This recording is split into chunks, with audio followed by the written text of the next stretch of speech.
안녕하세요. 새벽비가 주룩주룩 내리고 있어요.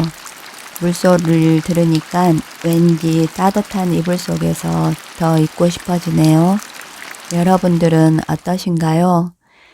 세상을 보고 있으면 이게 웬 난리인가 싶어요.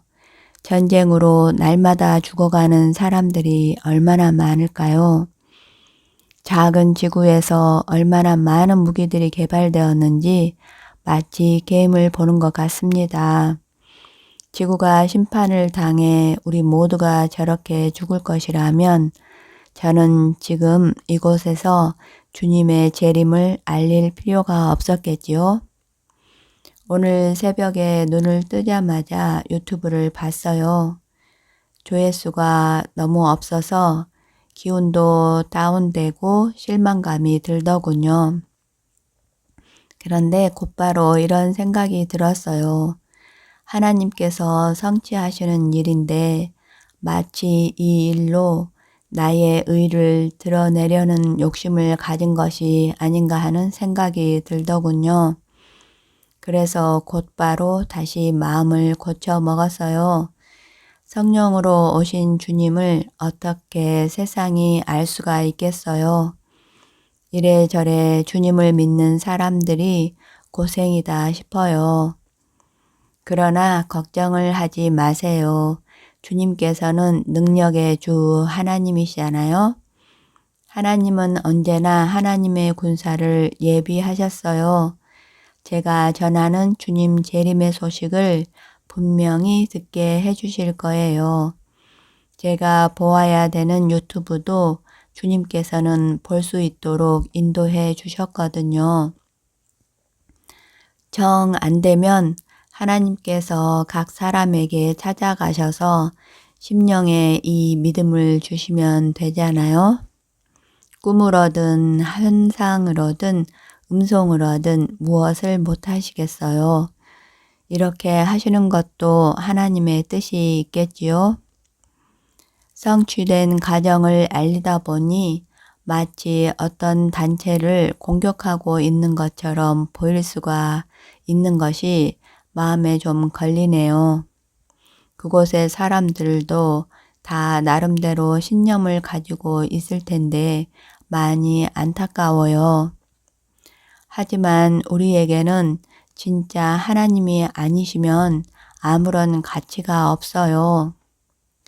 그래서 다시 힘을 내보기로 했어요.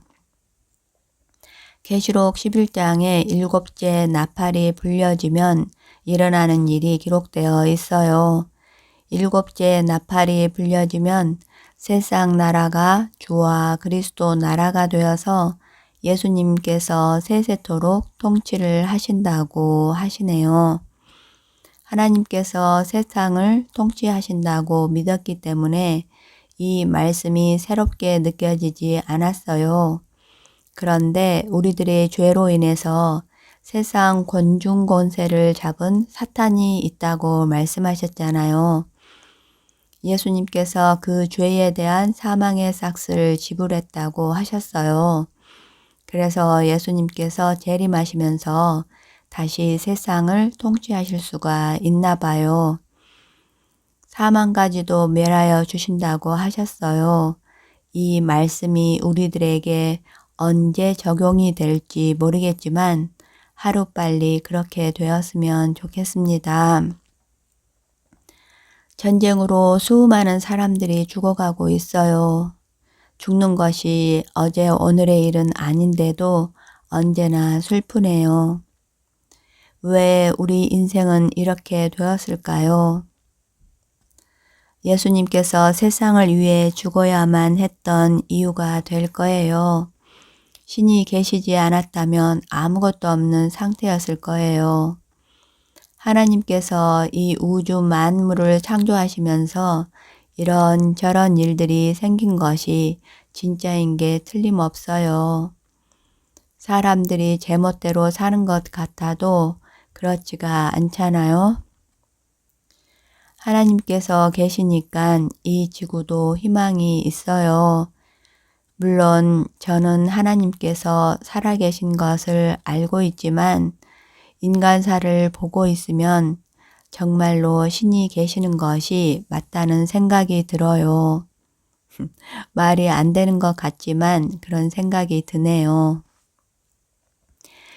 계시록 11장 15절에 일곱째 천사가 나팔을 불매 하늘에 큰 음성이 나서 이르되 세상 나라가 우리 주와 그의 그리스도의 나라가 되어 그가 세세토록 왕노릇 하시리로다 이렇게 기록되어 있어요. 하나님께 영광을 드리는 장면이 곳곳에 있지요. 예수님께서 죽으심으로 이 세상을 구하시고 죽을 수밖에 없던 만물들도 다시 영원히 살 수 있도록 해 주시겠다는 말씀이 이루어지는 거예요. 빼앗겼던 세상의 권세도 되찾았으니 만물을 새롭게 해 주실 거예요. 예수님께서 다시 오셨으니 모든 것이 좋은 방향으로 회복되리라 기대를 합니다.